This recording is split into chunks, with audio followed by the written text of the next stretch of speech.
मैं अंकित के पास जा रहा हूँ, आता हूँ। तुलसी, मैं जरा मार्केट जा रही हूँ, कमरे की सफाई करके पापा जी के घर निकल जाना, ठीक है?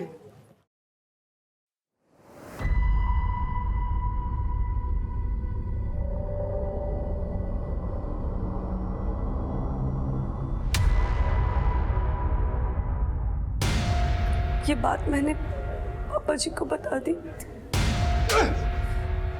तू मेरी औलाद है या पिछले जन्म का दुश्मन? ये औरत अगर बाहर चली गई, बात बाहर फैली तो इज्जत किसकी उछलेगी? हमारी, क्योंकि तेरी तो कोई इज्जत है ही नहीं रे। बस आप इस बात को यही रफा दफा कर दो। ऐसे कैसे इस बात को यही रफा दफा कर दे पापा जी? इज्जत तो हमारी लुटी गई है यहाँ पे, इंसाफ अब आपको दिलाना होगा। तुलसी, मेरी बात सुनो आप। नहीं पापा जी। अच्छा एक बार सुन तो लो, नहीं समझ में आया तो जो तुमको करना है वो करना। हाँ? आओ तो सही, मैं समझाता हूँ। आओ।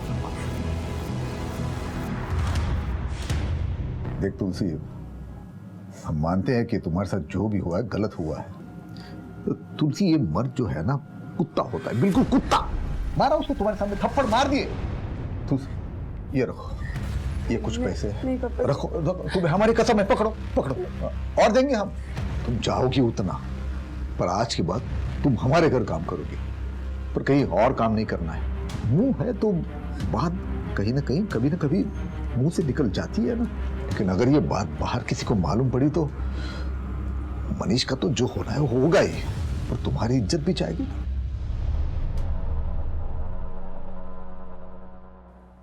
एक कहावत है, इंसान गलतियों का पुतला होता है, और सही भी बात है। गलतियां इंसान ही करते हैं, लेकिन कुछ लोग हैं जो इन गलतियों से सीख लेते हैं, और कुछ लोग हैं जो इन गलतियों पर पर्दा डालते हैं, और नतीजा जब ये गलतियां पलटवार करती हैं तो सब कुछ तहस नहस कर देती है। नमस्कार, मैं senior inspector Himanshu Rawat, crime petrol Dastak में आपका स्वागत करता हूं। दिल्ली का एक बहुत ही पेचीदा केस मेरे पास आया था, जो अभी याद है मुझे।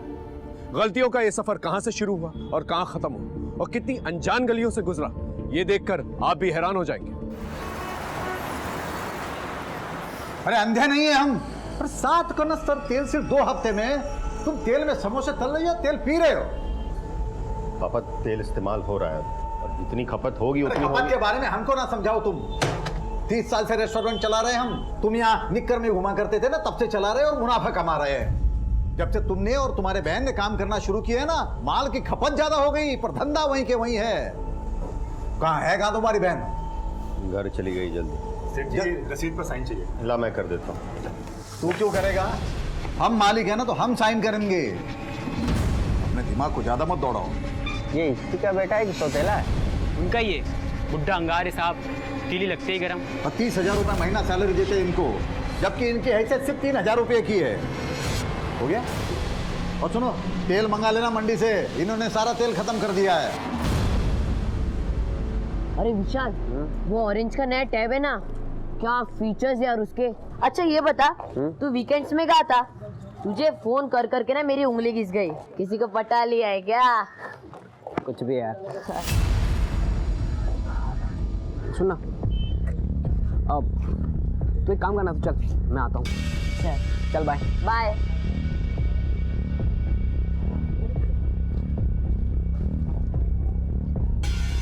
क्या बेटा हीरो, खुद को बहुत बड़ा स्मार्ट समझ रहा है क्या?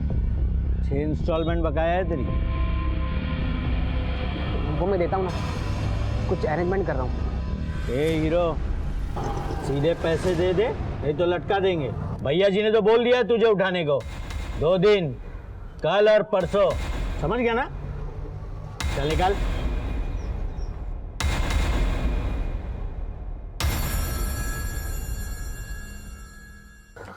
दद्दू, मुझे आपसे कुछ बात करनी है। 1 मिनट, वो हो जाएगा, मैं कर दूंगा। जाओ, बोल। दद्दू, मुझे कुछ पैसे चाहिए। पैसे? लो ना, ये लो, ये लो। दद्दू, एक्चुअली स्कूल में साइंस का प्रोजेक्ट है। अरे वाह, लंदन का, तो उसमें टीचर ने 2 लाख रुपए मांगे हैं। 2 लाख रुपया? इतना पैसा तो है नहीं मेरे पास। तो तुम एक काम करो ना, ये और 500 रुपए रखना। जा पिक्चर देख के आ। अरे जा तो पिक्चर तो देख के आओ, जा जा।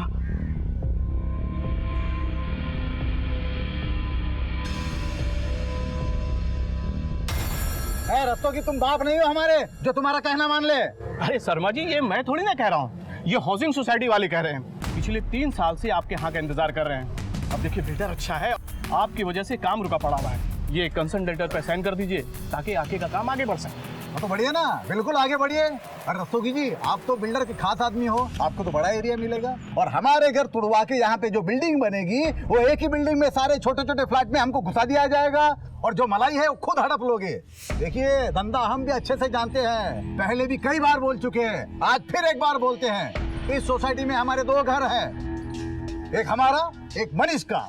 तो ये मकान तोड़वा के जो बिल्डिंग बनेगी उसमें हमें 3 फ्लैट मिलने चाहिए, एक हमारा, एक हमारे बेटे मनीष का और एक हमारे पोते के नाम, क्योंकि दादा की प्रॉपर्टी में पोते का भी उतना ही हक होता है। शर्मा जी ये इम्पॉसिबल है। तो हमारी साइन भी इम्पॉसिबल है। जाओ।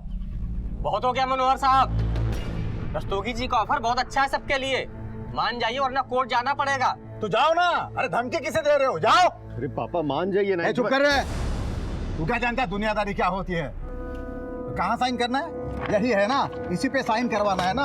ये लो हो गई साइन। हाँ? मकान दे रहे हैं हमें।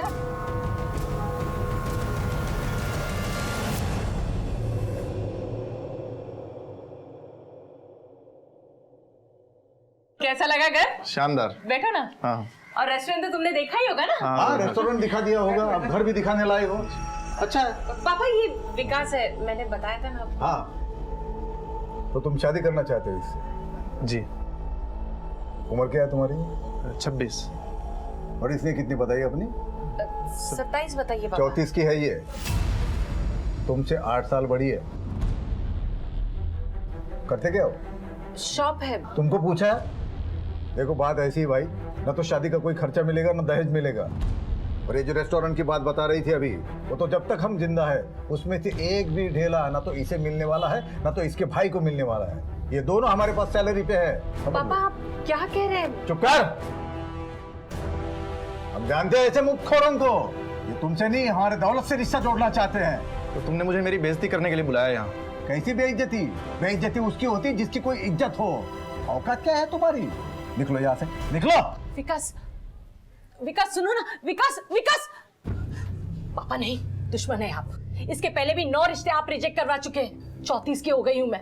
पूरी जिंदगी बर्बाद करती मेरी। किसी की जिंदगी हम बर्बाद नहीं कर रहे हैं। आदमियों को पहचानने के मामले में तुम तो बिल्कुल जीरो जीरो।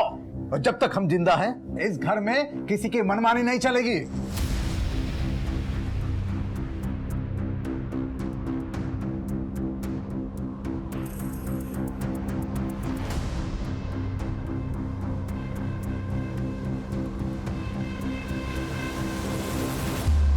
हाँ सही कहा तुमने, अब कोई रास्ता बचा ही नहीं है।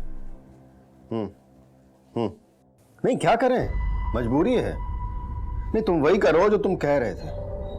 हाँ ठीक है।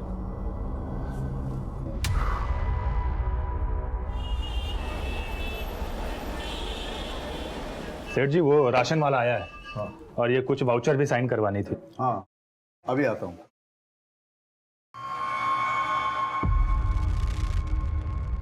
शुभम। जी सेठ जी। ये लो। हाँ ये लीजिए।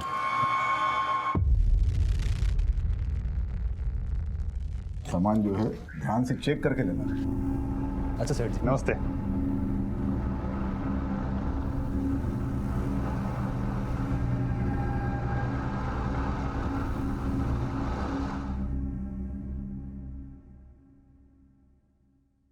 ₹1000 चाहिए था हमें। 1000 रुपये? किस लिए? पिछले हफ्ते तुमने 2000 रुपये लिए थे। अब देते हैं कि हम जाएं, कल से आएंगे नहीं। और फिर पता है ना उसके बाद क्या होगा। ना सुनने की आदत नहीं है। कोई पैसा नहीं मिलेगा, तुमको जो करना है कर लो, जाओ। ठीक है, अब देखिए हम क्या करते हैं। अरे ये क्या कर रहे हैं आप? दो ना उसे पैसे। कुर्सी यहाँ। अरे क्या छोटी छोटी बातों में नाराज हो जाती है। पैसे 1000 रुपये चाहिए ना, ये लो तुम्हारे 1000 रुपये। रोटी और भाजी हमने बना दी है, बर्तन हम कल धोएंगे। और हाँ, रविवार को हम नहीं आ रहे।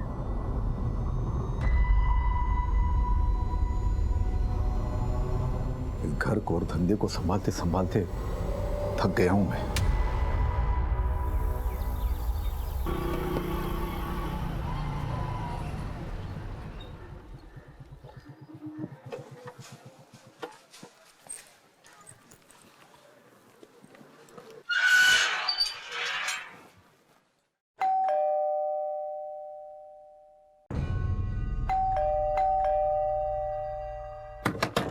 सेठ जी दरवाजा खोलिए।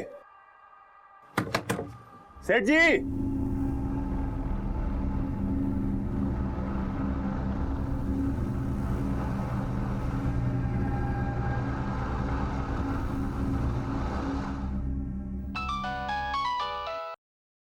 हाँ बोल शुभम। हाँ मनीष भैया, अरे वो हम सेठ जी को लेने के लिए आए थे, लेकिन कब से डोरबेल दबा रहे हैं, कोई दरवाजा ही नहीं खोल रहा है। क्या?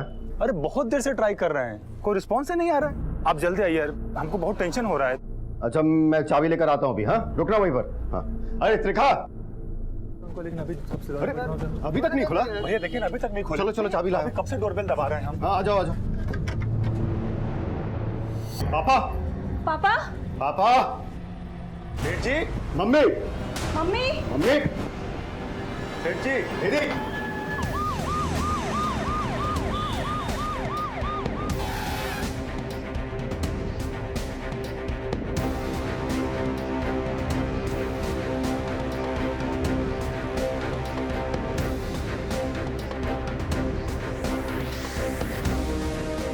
सर सभी मौत स्ट्रैंगुलेशन की वजह से हुई है, गले में जख्म गहरे हैं। सर मुझे तो लगता है रस्सी या ऐसी किसी चीज़ से हत्या की गई, लेकिन हमें यहाँ से ऐसी कोई चीज़ मिली नहीं। और कबर्ड और रूम की हालत देख कर लगता है कि लूटपाट की वजह से ही हत्या की गई है।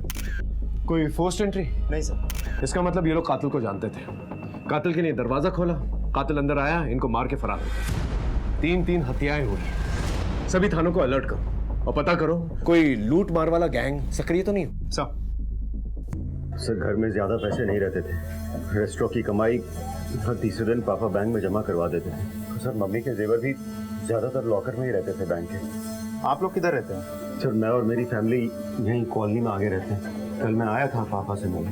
क्यों? रोज ही आता हूँ सर गुड नाइट कहने। क्या बातचीत हुई थी कल? दरअसल मेरी बहन निधि अपनी शादी को लेकर बहुत परेशान थी सर। 34 साल की हो गई थी। जब पापा उसके लिए लड़का ढूंढ रहे थे तब उसने मना कर दिया और वो खुद अपने लिए लड़का ढूंढ रही थी। पापा बता रहे थे कि कल उसने किसी लड़के को बुलाया था, पर क्योंकि उसकी उम्र कम थी पापा को पसंद नहीं आया तो पापा ने उसे बेइज्जत करके भेज दिया। क्या नाम था उसका? मालूम नहीं। आप? ये मेरी वाइफ। जी क्या नाम है आपका? जी मेरा नाम त्रिखा है। घर में और कौन कौन? जी मेरा बेटा विशाल है जो अभी स्कूल गया हुआ। घर में कोई नौकर चाकर है? जी हाँ, मेरी नौकरानी है, तुलसी नाम है उसका। रात में वो यहीं रहती है? जी नहीं, काम कर कर चली जाती है अपने घर। रोज सुबह 8 बजे आ जाती है, पता नहीं आज कहाँ रह गई। फोन भी नहीं आया उसका। साहब मैं कल रात को सेठ जी को मिला था, रोज आता हूँ वो वाउचर पर दस्तखत लेने के लिए। रात सुबह क्यों आए? सुबह सेठ जी को मैं रेस्टोरेंट लेने के लिए आता हूँ। रेस्टोरेंट में किसी से कोई दुश्मनी? नहीं सर ऐसा कुछ नहीं है। कल रात कितनी देर तक थे तुम यहाँ? साहब मैं तो बस वाउचर्स में साइन करा के निकल गया था। सर मुझे तो ये डकैती या हत्या का मामला लग रहा है। नहीं सिंह, मनोहर के बेटे का कहना है कि हर 2 दिन के अंदर वो बैंक में पैसे डिपॉजिट किया करता था और गहने जेवर तो तिजोरी में। चोरी सिर्फ एक बहाना है पुलिस को गुमराह करने का। असली मसला कुछ और है। हो सकता है सर। ये इनके यहाँ जो काम करती है तुलसी, उसे पूछताछ के लिए बुलाओ और निधि के कॉल रिकॉर्ड चेक करो, पता करो कौन सा आदमी है जिसे उसने घर पे बुलाया था। तो आपके कहने का मतलब है कि उसने अपनी बेइज्जती का बदला लिया। लेकिन सर अगर वो ऐसा करता भी है तो निधि को क्यों मारेगा? अभी फिलहाल कुछ कहा नहीं जा सकता। घर वालों के कॉल रिकॉर्ड चेक करो और आस पड़ोस में पूछताछ करो, शायद किसी ने कुछ देखा। सर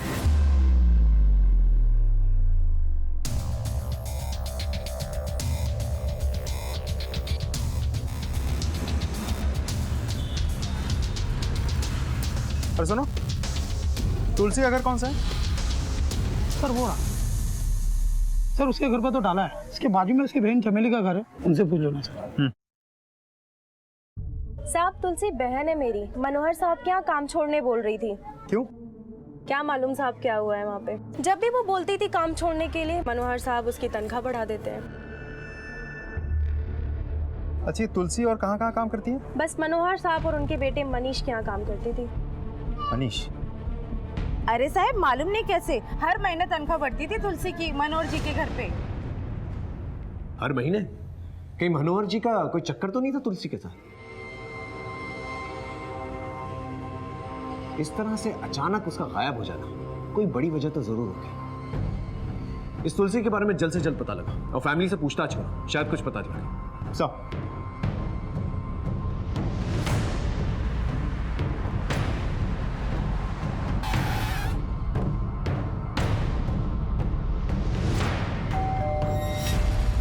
पापा कब कब तुलसी का पैसा बढ़ाते थे हमें मालूम नहीं सर, हमारे सामने तो नहीं बढ़ाया उन्होंने। ये मनोहर जी और तुलसी का कहीं कोई नहीं मैम, पापा ऐसे नहीं थे। ये तुलसी का स्वभाव कैसा था? सर एकदम अक्खड़, मर्जी की मालिक। रोटी और भाजी हमने बना दी है, बर्तन हम कल धोएंगे। और हाँ, रविवार को हम नहीं आ रहे। ठीक है, लेकिन जब तक हमारी तहकीकात पूरी नहीं हो जाती आप लोगों में से कोई भी हमें बिना इन्फॉर्म किए शहर से बाहर नहीं जाएगा। जी सर।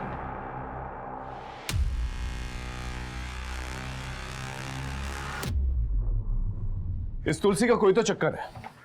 इस औरत का कुछ पता चला? सर कांस्टेबल किशोर ने इन्फॉर्मेशन निकाली है। तुलसी को किसी ने मेरठ के बस पर चढ़ते हुए देखा है। मेरठ पुलिस को इन्फॉर्म करो। मुझे लग रहा है मनोहर और इस औरत का कोई तो चक्कर है, या फिर सीधे सीधे मार के चली गई और तिजोरी में जो मिला वो लेकर चली गई। लेकिन सर 3 लोगों का गला, वो भी एक औरत नहीं। जवान औरत कर सकती, या फिर किसी की मदद ली, कुछ भी पॉसिबल है। जी सर। इस मनोहर शर्मा का बैंक अकाउंट किस बैंक में ये पता लगा, स्टेटमेंट निकालो। देखें तो सही कि हर 2 दिन में ये बैंक में पैसे डालता भी था, या फिर बात कुछ और है। सर और सर ये निधि के कॉल रिकॉर्ड उस शाम को इसके बाद किसी विकास सरीन से हो रही थी।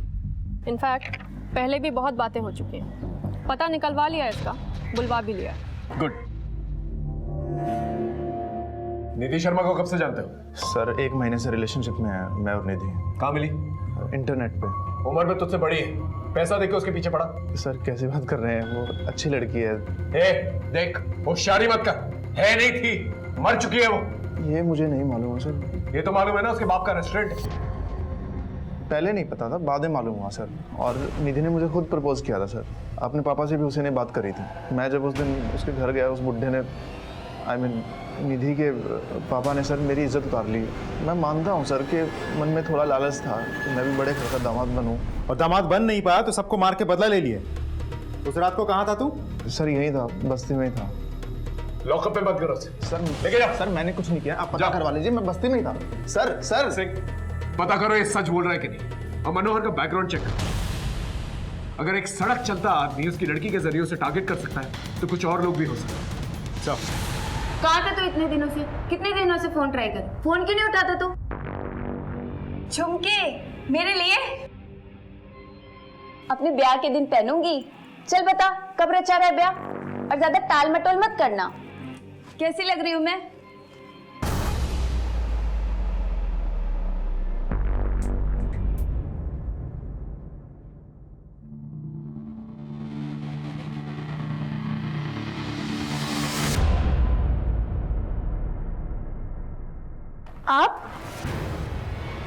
आप इतनी रात को कहाँ से आ रहे हैं? मैं पुलिस स्टेशन गया था। क्या हुआ? ऐसे ही कुछ पूछताछ करनी थी। सोचा तुम रात हो तो टेंशन मत लो, सोचा।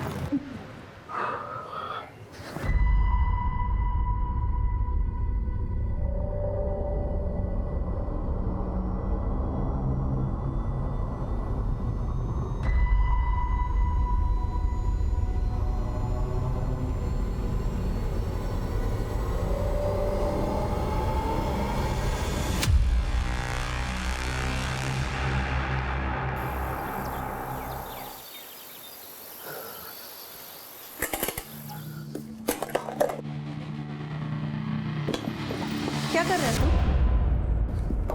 कुछ नहीं माँ, बुक जमा कर रहा हूँ। कल थियरी का एग्जाम है ना, तो सोचा अभी तैयारी कर लूँ। मैं चलता हूँ, बाय। वो क्या है ना साहब, सेठ जी थोड़ा कड़वा जरूर बोलते थे, लेकिन दिल के बहुत अच्छे थे। अभी कुछ 15 साल से ये मनीष भैया और निधि दीदी यहाँ पर नौकरी करते थे। नौकरी करते थे मतलब? ये रेस्टोरेंट तो उन्हीं का है ना? बेटा बेटी को निकम्मा बोलते थे मैडम, और सेठ जी मनीष भैया पर भरोसा नहीं करते थे, किसी की भी इज्जत उतारने में आगे रहते थे, यहाँ तक कि बेटा बेटी को भी नहीं छोड़ते थे। ये आदमी मनोहर शर्मा कहीं अपनी स्वभाव के चलते किसी की नफरत का शिकार तो नहीं बन गया? लेकिन सर साथ में 2 और लोग भी तो मरे थे। अब मनोहर शर्मा के लिए उन दोनों की मौत हुई है या उनके चक्कर में मनोहर शर्मा को मारा गया है, वो तो वक्त ही बताएगा।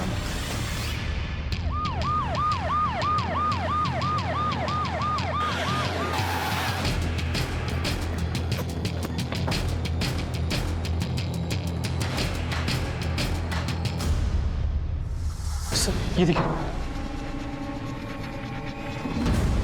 बहुत ही बेरहमी से गला दबाया गया है। लेकिन सर इतनी बेरहमी से कान क्यों काटे होंगे? हो सकता है कान के जेवर निकालने के लिए। सर ये फ़ोन मिला है, लगता है इस लड़की का है। इस नंबर को CDR में भेजो, सारे डिटेल्स निकालो। अब फॉरेंसिक टीम को बोलो, लाश को पोस्टमार्टम के लिए भेजो। जी सर।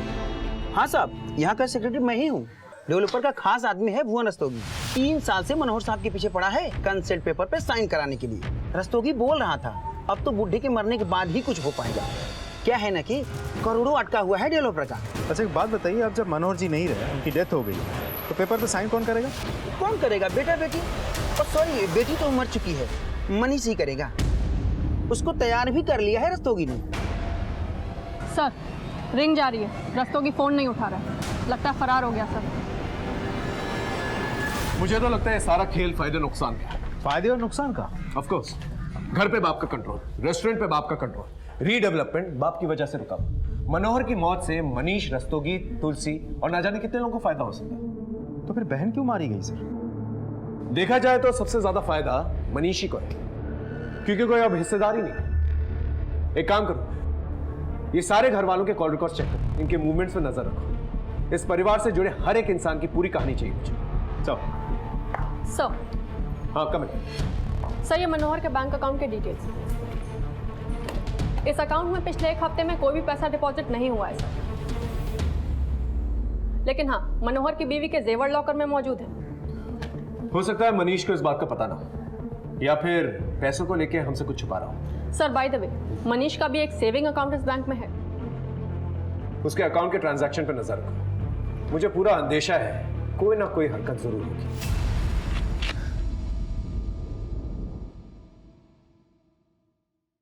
भाई अभी 1 लाख रुपए रखो, बाकी देता हूँ बाद में। क्या बोला था तुझको? प्लीज भाई, अभी मैं इतना ही निकाल पाया, मैं खुद करता हूँ कुछ अरेंजमेंट। 2 दिन है तेरे पास, समझा ना? जैसे तीनों मरे ना घर पे तेरे, वैसे तुझे भी। चल निकल निकल निकल। सर 16 अक्टूबर यानी कि मर्डर की रोज, दोपहर को आधा घंटा और शाम में 5 मिनट मनीष और रस्तोगी में बात हुई। मैं कम इन सर? कम इन।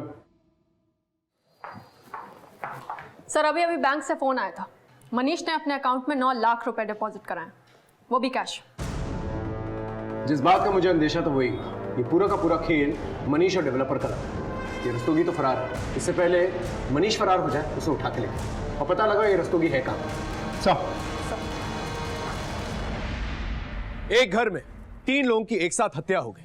इस घर में मरे हुए लोगों से सबको बैर था, हर कोई रंजिश पाल रहा था, लालच को पनाह दे रहा था। इनके रिश्तों में ही दस्तक थी, कोई भी कभी भी किसी को भी नुकसान पहुंचा सकता था। अरे सर, मेरी रस्तोगी के साथ कोई प्लानिंग, कोई सेटिंग नहीं थी। मैं क्यों मारूंगा अपने पापा को, मम्मी को और बहन को? तो फिर इतने सारे पैसे आए कहां से? 9 लाख रुपए थे ना? नहीं सर, 10 लाख रुपए थे। 1 लाख रुपए कहां गए? मालूम नहीं सर। वो 1 लाख रुपए की तूने सुपारी दी थी ना अपने माँ बाप अपनी बहन को मारने के लिए, क्योंकि उनको मार के सबसे ज्यादा फायदा तुझे ही है। रीडेवलपमेंट, रेस्टोरेंट और घर सब कुछ तेरे नाम पर हो जाएगा, तेरी मनमानी चलेगी, है ना?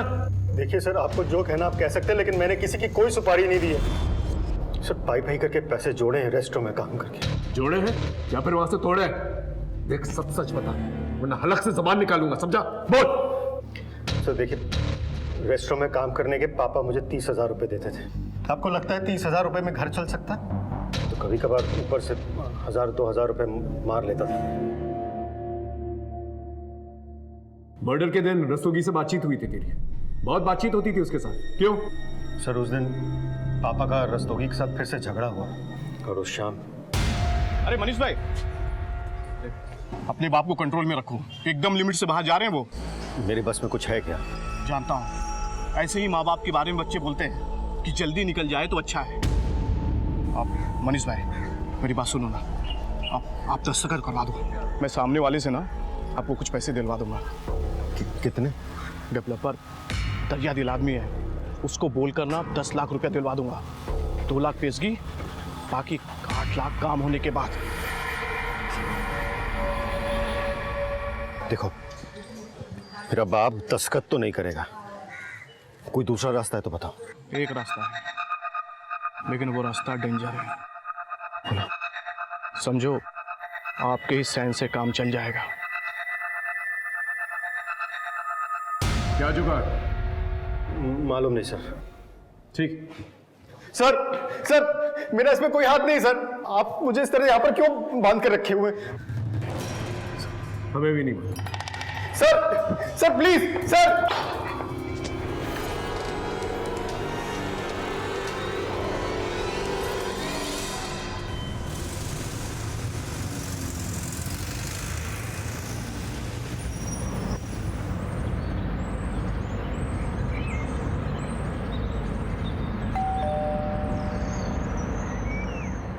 क्या काम है?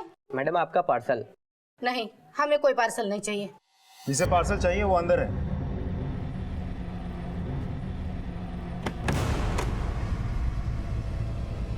वो मिला, वो वाला रूम देखो।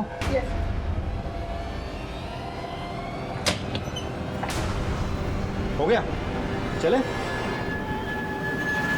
ये क्या बोल रहे हैं सर? मैं छुपा थोड़ी ना था, वो तो मेरा ही घर था। और सर ऐसे 4 घर है मेरी दिल्ली में। मनोहर शर्मा को, उसकी बेटी को, उसकी बीवी को तूने मारा था या फिर सुपारी दी थी? ना तो मैंने किसी को मारा है, ना तो मैंने सुपारी दी है। देख, 3 दिन की रिमांड ले रखी है, सच सच बोल दे वरना और भी तरीके आते हैं हमें। सर वो मनोहर 3 साल से साइन नहीं कर रहा था सर, रीडेवलपमेंट पेपर पे। वो सब हम जानते हैं। उसके बेटे के साथ क्या प्लानिंग कर रहा था तू? वो भी कानूनी रास्ता था, अपने बाप को पागल डिक्लेयर करना चाह रहा था। और सर वो मनोहर पागल ही था सर। देख, तू अब हमें पागल बना रहा, समझा? सब तुलसी को मेरठ में देखा गया। सर, अरे सर मेरी बात सुनिए। अरे वाह, इतने सुंदर झुमके। मुझे तुमसे एक बात कहनी है। मैं तुम्हारे बच्चे की माँ बनने वाली हूँ, तो अब ये शादी ना करने का कोई बहाना नहीं चलेगा।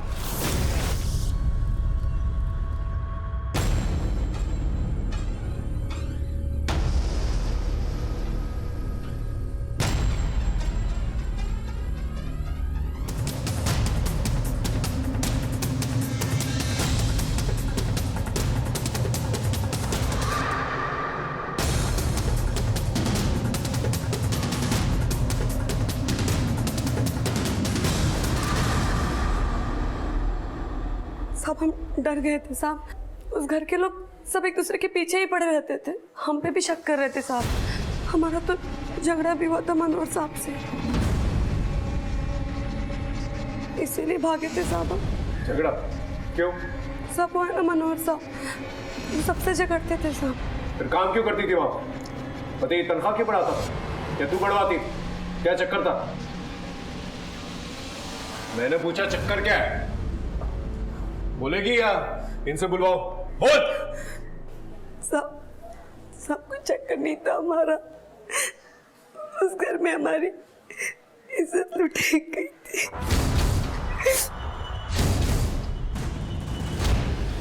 क्या? किसने? मैं अंकित के पास जा रहा हूँ, आता हूँ। तुलसी, मैं जरा मार्केट जा रही हूँ, कमरे की सफाई करके पापा जी के घर निकल जाना, ठीक है?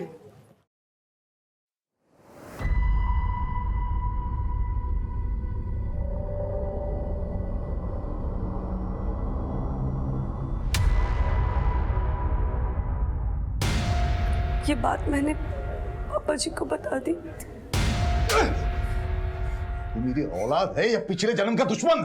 ये औरत अगर बाहर चली गई, बात बाहर फैली तो इज्जत किसकी उछलेगी? हमारी, क्योंकि तेरी तो कोई इज्जत है ही नहीं रे। बस आप इस बात को यही रफा दफा कर दो। ऐसे कैसे इस बात को यही रफा दफा कर दे पापा जी? इज्जत तो हमारी लुटी गई है यहाँ पे, इंसाफ अब आपको दिलाना होगा। तुलसी, मेरी बात सुनो। नहीं पापा जी। अच्छा एक बार सुन तो लो, नहीं समझ में आया तो जो तुमको करना है वो करना। हाँ? आओ तो सही, मैं समझाता हूँ। आओ। देख तुलसी, हम मानते हैं कि तुम्हारे साथ जो भी हुआ है गलत हुआ है। तो तुलसी, ये मर्द जो है ना कुत्ता होता है, बिल्कुल कुत्ता। मारा उसको, तुम्हारे सामने थप्पड़ मार दिए। तुलसी ये रखो, ये कुछ पैसे रखो, तुम्हें हमारी कसम है, पकड़ो पकड़ो, और देंगे हम। तुम चाहोगी उतना, पर आज के बाद तुम हमारे घर काम करोगी, पर कहीं और काम नहीं करना है। मुंह है तो बात कहीं ना कहीं कभी ना कभी मुंह से निकल जाती है ना। लेकिन अगर ये बात बाहर किसी को मालूम पड़ी तो मनीष का तो जो होना है वो होगा ही, और तुम्हारी इज्जत भी जाएगी।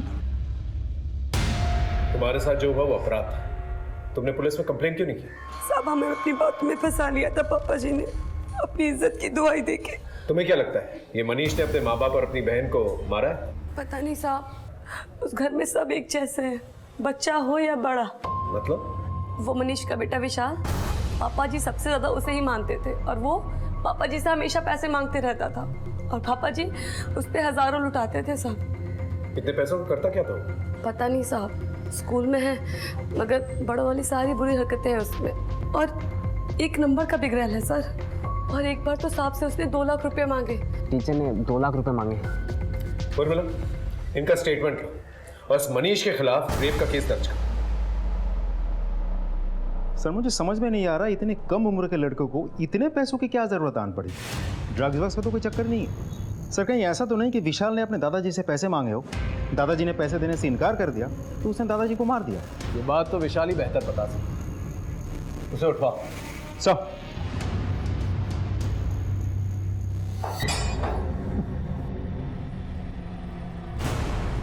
एक और केस बन रहा है तेरे खिलाफ। तुलसी ने बयान दे दिया, रेप किया था ना उसका तुमने। गलती हो गई सर, पर मैंने पापा मम्मी और बहन को नहीं मारा सर। मुझे माफ कर दो सर, गलती हो गई, बहुत बड़ी गलती हो गई sir. Sir please. Sir call आया था, विशाल घर स्कूल ट्यूशन वगैरह ऐसी किसी जगह पर भी नहीं है, उसका फोन भी स्विच ऑफ आ रहा है। विशाल ने क्या किया? विशाल ने अपने दादा से 2 लाख रुपए मांगे। पता है क्यों? सर ये तो पता है कि पापा ने उसे पैसे देकर बिगाड़ दिया था, लेकिन 2 लाख रुपए क्यों मांगे थे मालूम नहीं। ऐसा करो, विशाल का फोन सर्वेलेंस पे डालो और दिल्ली से निकलने वाले सारे एग्जिट पॉइंट्स को अलर्ट करो, और विशाल के फोटो सर्टिफिकेट लेकर।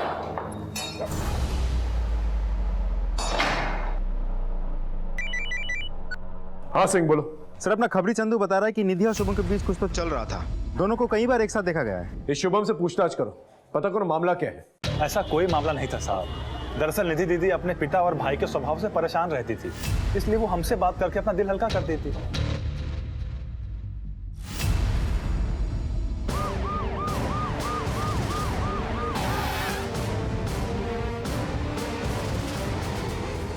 सर ये आई कार्ड मिला है। Suman Pandey, nurse, city hospital. Modus operandi तो सेम है, और इसके कान भी काटे गए हैं। इस घर में और कौन रहता है? नहीं साहब, ये अकेली रहती थी। यहाँ कोई आता जाता था? नहीं साहब, ये बस अपने काम से काम रखती थी। इसका मोबाइल नंबर है तुम्हारे पास? हाँ है ना सर। मोबाइल नंबर लो और कॉल रिकॉर्ड निकालो। सर। हाँ सर। विशाल के कॉल रिकॉर्ड। मर्डर के रोज इस नंबर से विशाल को 4 फोन आए। कॉलर का नाम कोई प्रभात लाल है। गणेश नगर का एड्रेस तो दिया हुआ है, लेकिन वहाँ कोई है नहीं। सर ये विशाल शर्मा अक्सर मीरठ आता जाता रहता है। ये देखिए सर, ये सारे कॉल्स मीरठ से हुए हैं, और सबकी लोकेशन हर हफ्ते 1 से 2 रोज मीरठ की रही है। सर ये विशाल शर्मा अक्सर मीरठ आता जाता रहता है। ये देखिए सर, ये सारे कॉल्स मीरठ से हुए हैं, और सबकी लोकेशन हर हफ्ते 1 से 2 रोज मीरठ की रही है। एक 16 साल का लड़का दिल्ली से मेरठ, भला क्या करने जाता हूं? केस एकदम उलझ चुका था, कोई भी लिंक एक दूसरे से मेल नहीं खा रहा था, लेकिन हम फिर भी हर एक लीड को फॉलो कर रहे हैं।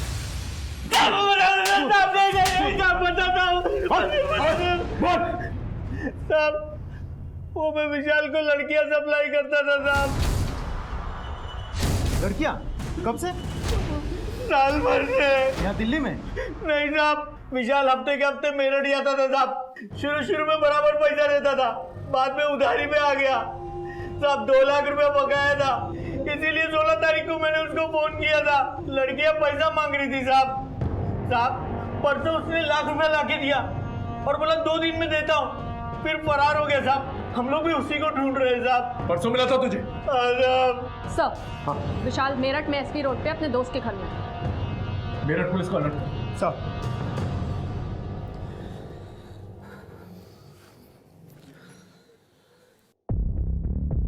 अरे विशाल, अरे इतना टेंशन में क्यों यार? हर बार आता है मस्त रहता है, इस बार क्या हुआ तुझे? कुछ नहीं यार।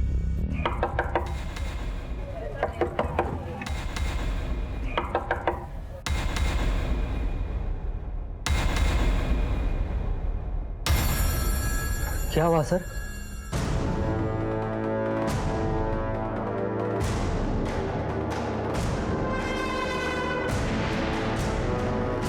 सर क्या हुआ सर? सर मेरी बात तो सुनिए सर। सर आप कहाँ लेके जा रहे सर? सॉरी सर, वो मुझे लड़कियों का शौक लग गया था। तेरे शौक के बारे में तेरे मम्मी पापा को पता? नहीं सर, मम्मी पापा को मत बताना सर, प्लीज सर, उन्हें मत बताना सर। अपने दादा दादी और बुआ को कैसे पता? दादा दादी और बुआ को नहीं मारा मैंने सर। फिर वो लाख रुपए कहाँ से आए जो तूने परसों चुकता किए? सच बता दे, अपने दादाजी को मार के तिजोरी से पैसे निकाले थे ना तूने? नहीं सर, मैंने अपने दादू को नहीं मारा सर। वो पैसे मैंने अपने पापा की सेविंग से चुराए थे। पापा अपनी सेविंग अलमारी के पीछे जमा करके रखते थे, वो मैंने देख लिए थे, वहीं से उठा के मैंने उन्हें दे दिए। सर मैं डर गया था कि अगर पापा को मालूम पड़ेगा तो वो मुझे पीटेंगे, इसलिए मैं घर से भाग गया। सर मैं अपने दादू से बहुत प्यार करता था सर, मैंने उन्हें नहीं मारा सर। हम केस को सॉल्व करने के लिए हर एक एंगल तलाश रहे थे, लेकिन जैसे कि आप जानते हैं, लाइट और नल लगे तो कहीं और होते हैं, लेकिन उनका कनेक्शन कहीं और होता है। उसी तरह से इस केस का कनेक्शन कहीं और था। मेरठ थाने से हमें कई अहम सुराग मिले थे। रावत जी, पिछले 2 साल में मेरठ में 5 मर्डर हुए हैं और सबका मोडस ऑपरेंडी सेम ही है। सब लड़कियों का गला घोटा गया है और उसके बाद उसके कान काटे गए। आखिरी विक्टिम के कॉल रिकॉर्ड्स निकाले हैं। एक नंबर है 7021345 जो विश्वास कुमार के नाम से है। उसका मोबाइल स्विच ऑफ बता रहा है, लेकिन स्विच ऑफ करने से पहले उसने तुलसी मिश्रा को फ़ोन किया था। तुलसी मिश्रा? जी, इसका एड्रेस दिल्ली है। हमारी उससे एक बार बात भी हुई है। नहीं साहब, हम किसी विश्वास कुमार को नहीं जानते। देखो सच सच बता दो, विश्वास पर मर्डर का केस चल रहा है। उसने तुमको फ़ोन किया था, ये रिकॉर्ड है मेरे पास। नहीं साहब, आपको कोई गलतफहमी हुई है, हम नहीं जानते किसी विश्वास कुमार को। ठीक है, अगर वो दोबारा तुमको फ़ोन करता है तो मुझे बताना। मेरा नंबर सेव करो। जी साहब, जी साहब। उसका नंबर सर्वेलेंस पे भी डाला है, लेकिन अभी तक कोई लीड नहीं मिली है। ये तुलसी मिश्रा घरों में काम करती है। ये केस के सिलसिले में हमारे यहाँ आई है। इस विश्वास कुमार की क्या हिस्ट्री है? पता नहीं सर। तुलसी का फोन स्विच ऑफ आ रहा है।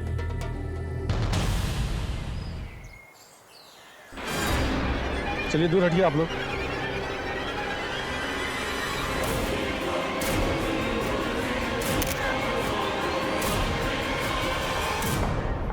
सर, हाँ। मुरादनगर में एक औरत की लाश मिली है, हाथ पे टैटू है, तुलसी मिश्रा। सर कहीं विशाल ही विश्वास कुमार तो नहीं है? वो भी तो मेरठ जाता था।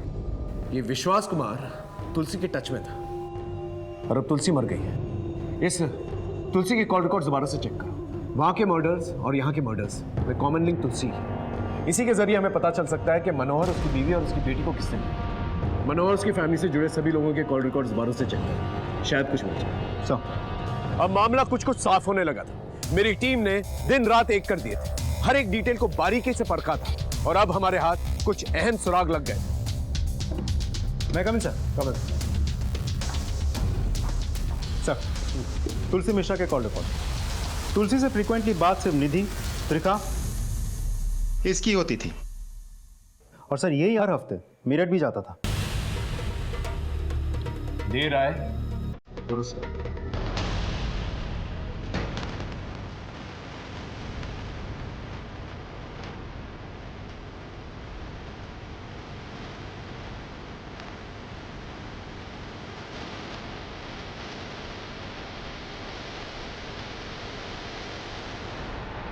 पूजा पाठ कर ली? चला प्रसाद हम देंगे तुझे, चल। साहब, अरे चल। अरे रुकिए साहब। सब मत मरो, सब मत मरो, सब बस करो। बस अब सच सच बता, बोल। बताता हूँ साहब। अब हम क्या बताएं साहब, बचपन में ही अनाथ हो गया था। सारी गलत हैबिट हमको लग गई। कक्षा 10 तक पढ़ाई किए, फिर उसके बाद आउट, फिर धीरे धीरे लड़की लोगों से दोस्ती हो गया हमको, उनकी लत लग गई। वहां मेरठ में एक कैंटीन में काम पकड़ लिया था, लेकिन साहब वो कैंटीन का मैनेजर हमको एक लड़की के साथ में देख लिया, फिर नौकरी से लात मार के भगा दिया हमको वहां से। फिर मैं दिल्ली आ गया साहब, फिर मैं मनोहर साहब के यहाँ काम पर लग गया। मनोहर साहब को एक भरोसे का आदमी चाहिए था, फिर धीरे धीरे मैंने उनका भरोसा जीत लिया। अब यहाँ दिल्ली में कुछ नहीं करता था, बस अपना शौक पूरा करने के लिए मेरठ चला जाता था। मेरठ में 5 लड़कियों के मर्डर हुए थे, क्यों मारा उन्हें? उनके कान क्यों काटे? साहब माँ ने झुमके दिए ये कहकर मैं सबको पटाता था, मैं तो बस उनके साथ टाइम पास कर रहा था साहब। ऐसा करते करते 5 लड़कियों की जान लेनी पड़ी। तुलसी मिश्रा, उसे क्यों मारा? मेरा और उसका सेटिंग हो गया था। आज एक फोन आया था मेरठ से, पुलिस वाले का था, पूछ रहे थे किसी विश्वास कुमार के बारे में। फिर तुमने क्या कहा? हम क्या कहते, हम कहाँ जानते हैं कि कौन है विश्वास कुमार। हाँ लेकिन बोल रहे थे कि खून किया है उसने।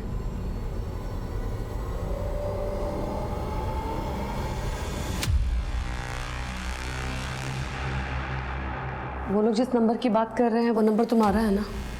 मुझे लगा ये कभी न कभी पुलिस के सामने अपना मुंह खोल देगी, लेकिन दिल्ली से खाली हाथ जाता तो कहाँ जाता। हम लोग कहीं बाहर गांव जाएंगे, शादी करेंगे, उधर मस्ती से रहेंगे। लेकिन शादी घर गृहस्थी बसाने के लिए पैसे लगते हैं।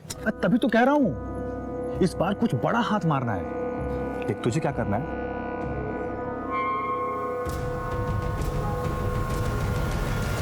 लेकिन हमारी एक शर्त है, कोई खून खराबा नहीं। प्रॉमिस। ये ले उस घर की डुप्लीकेट चाबी, लेकिन जो हमने कहा था याद है ना?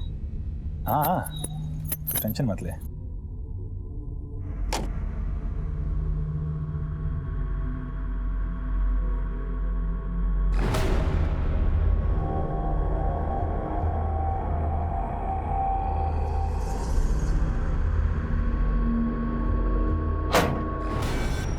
कौन है?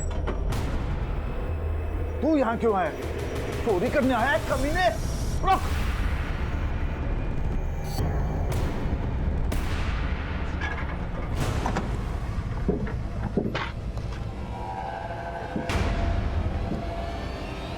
कैसे?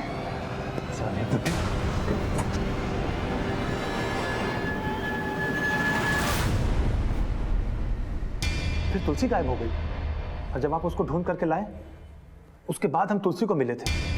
तूने कहा था कि कोई खून खराबा नहीं होगा, तीनों को मार दिया तुमने। अरे बाबा वो एक्सीडेंट था, गलती से मर गए। गलती तुमसे नहीं हमसे हुई है, और अब हम सुधारेंगे अपनी गलती। हम सब बताएंगे तुम्हारे बारे में पुलिस को, तू बस देख। अब तुलसी मेरी बात सुन।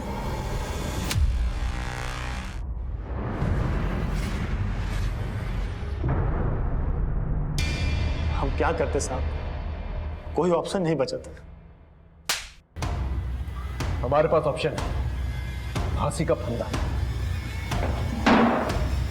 साहब साहब, देखा आपने इस केस में कितनी दस्तकें थी। मनोहर ने अपने बेटे से ज्यादा शुभम पर भरोसा किया। वो अपने पोते को हजारों रुपए देता रहा, बिना ये जाने कि उन पैसों का करता क्या है।